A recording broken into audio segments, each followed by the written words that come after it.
अस्सलाम वालेकुम dear viewers, tech with mister Rajput में खुशामदीद। डियर व्यूअर्स, ये हमारा CSS के इंट्रो का लेक्चर नंबर 2 है। जैसे कि मैंने आपको बताया कि हमारे 2 लेक्चर्स CSS के इंट्रोडक्शन पे होंगे एंड देन लेक्चर नंबर 3 से इंशाल्लाह हम अपनी CSS को प्रॉपरली स्टार्ट करेंगे।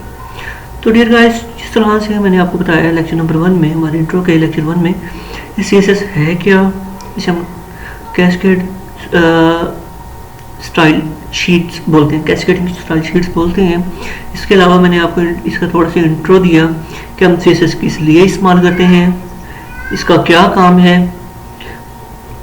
असल में CSS जैसा कि आपको बताया गया है कि HTML एलिमेंट्स को की रेनोवेशन के लिए यूज़ होती है, उसको अट्रैक्टिव बनाने के लिए यूज़ होती है। HTML एलिमेंट्स जितने भी हैं, लाइक पैराग्राफ, हेडिंग, टाइटल, उसके अलावा टेबल्स, लिंक्स वगैरह, इनकी रेनोवेशन के लिए, इनको अट्रैक्टिव बनाने के लिए यूज़ होती है।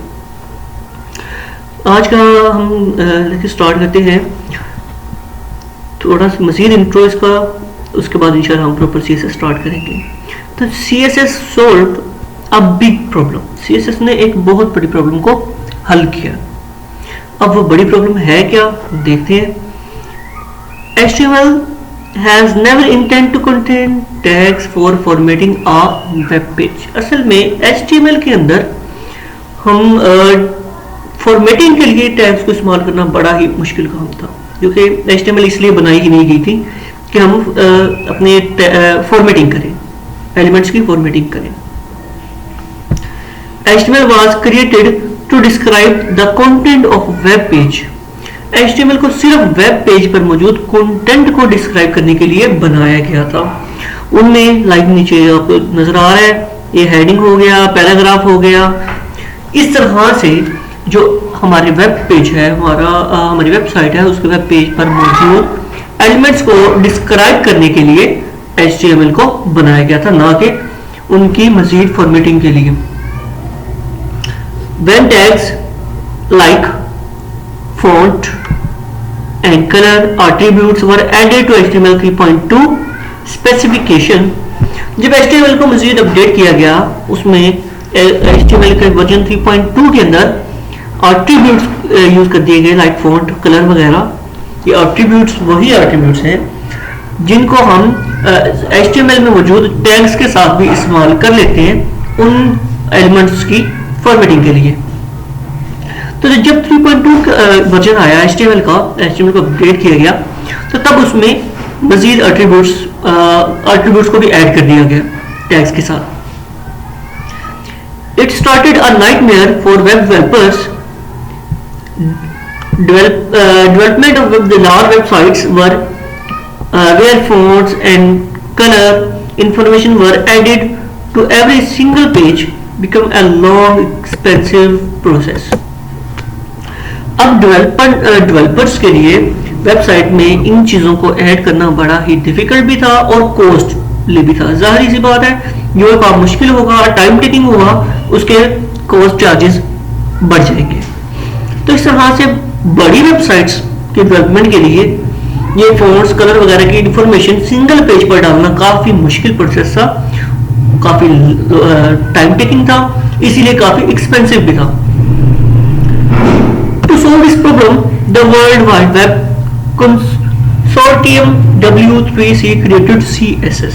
तो ये वर्ल्ड वाइड एक इदारा है, इन्होंने CSS को मुतारफ करवाया इस मसले को हल करने के लिए, यानी कि वेबसाइट्स, बड़ी वेबसाइट्स की कॉस्ट को, उनकी एक्सपेंसिवनेस को कम करने के लिए CSS को मुतारफ करवाया गया।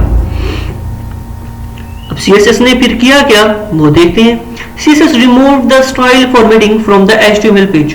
CSS ने फॉर्मेटिंग को खत्म कर दिया HTML के अंदर से, यानी कि HTML के अंदर हम सिर्फ स्ट्रक्चर ही डिफाइन कर रहे थे, बाकी का जितना भी काम था वो CSS के अंदर चला गया। फॉर्मेटिंग, एलिमेंट्स की फॉर्मेटिंग, वो CSS ने अपने अंदर मर्ज कर लिया और उसे HTML के अंदर से खत्म कर दिया।